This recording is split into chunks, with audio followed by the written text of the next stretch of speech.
Here are three early bets for college football week 8. First up, I like Virginia plus 21.5 against Clemson. Clemson has been blowing out opponents week after week since they lost to Georgia.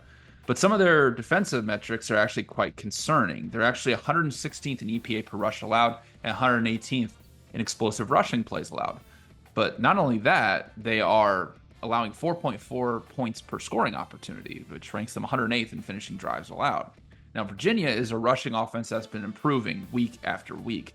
They have a really good offensive line that's 25th in offensive line yards and 5th in stuff rate allowed, so they should be able to run the ball pretty effectively. But more than anything, getting Anthony Colandrea into play action situations is huge. He's averaging over 10 yards per attempt, and all 6 of his big time throws this season have come from play action. Now, Clemson is most likely going to be able to run the ball whenever they want in this game, but Virginia has been improving as a secondary. They just held Tyler Shugg to his lowest PFF passing grade and his lowest yards per attempt last week against Louisville. And honestly, nobody knows this Clemson program better than Tony Elliott. He spent 10 years there as an assistant under Dabo Swinney, and this is the first time that Clemson and Virginia have met since he became the head coach at Virginia. So I like the value here on Virginia at plus 21.5 with Clemson being a little bit too overvalued in the market. Next up, I like Texas minus 3.5 in the biggest game of the day against Georgia. Where's one thing that's pretty true about Georgia's defense right now is that you can throw on them. Jalen Milroe showed that when they played Alabama, but not only that, last week against Michael Van Buren of Mississippi State, who came into the season as a backup quarterback, he threw for over 300 yards and averaged 8.3 yards per attempt against Georgia's secondary, who right now is 59th in the country in EPA per pass allowed. And Georgia also isn't dominating up front like they usually have been. They're 46th in defensive line yards, and they're not getting teams off the field on third and short situations. They're ranked 79th in power success rate allowed.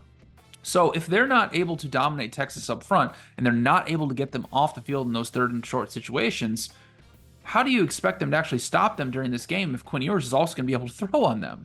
Now, the flip side is obviously Carson Beck had a great second half against Alabama, but what's pretty clear about him is that if you were able to get pressure on him, his effectiveness drops quite a bit.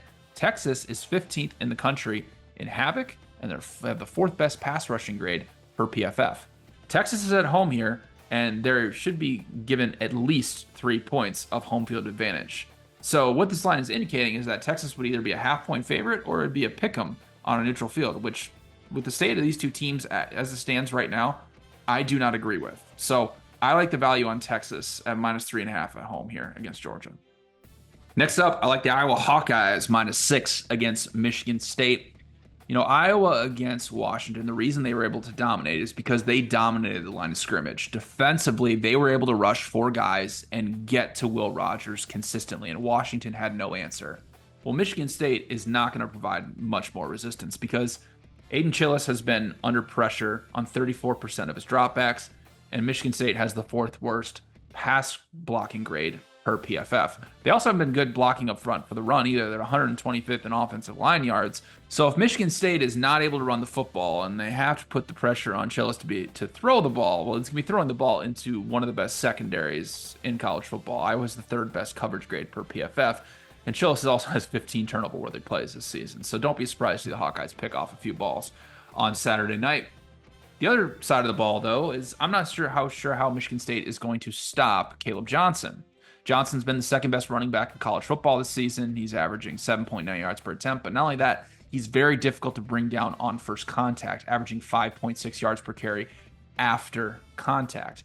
Michigan State is 99th in terms of a PFF tackling grade, and they're also 99th in explosive plays allowed. So Iowa is going to be able to run the ball, and don't be surprised to see Johnson break off a lot of big plays. And Kirk Ferentz is typically really good against the spread in these types of spots.